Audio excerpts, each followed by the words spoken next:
Medhavi AI, from Sanskrit meaning intelligent or intellectually brilliant, the perfect name for our AI-powered intelligent learning systems. The prompt: Claude Code Terminal, Claude I, draw a Bloch sphere cross-section in the XZ plane. Place 3 states: spin up at the North Pole, spin down at the South Pole, and the plus state at the equator. Mark each with its theta angle. The parameterization uses theta over 2, not theta. Specify the half-angle formula and the 3 states. The CLI writes it.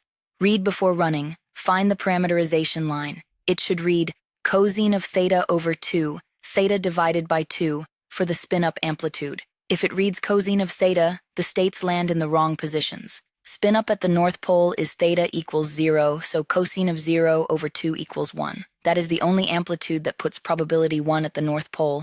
30 seconds. Catch it before the render. Run it. 2 checks. First, the teal arrow at the North Pole. It points straight up, theta equals 0. Measuring spin along Z gives spin up with probability cosine squared of 0 equals 1, 100%. Second, the crimson arrow at the equator. It points along X. Measuring along Z now gives expectation value cosine of pi over 2, which is 0. Equal odds of up and down. 2 different arrows, 2 testable numbers. Iterate Claude, update block.pi, add the minus state at theta equals pi over 2, phi equals pi on the opposite side of the equator. Label it vertical bar minus right angle bracket. 1 diff, 1 rerun, prompt, read, run, check, change. The Bloch sphere was the vehicle. The loop is the takeaway. Medhavi, AI-powered intelligent learning systems, on YouTube at Medhavi AI, medhavi.com.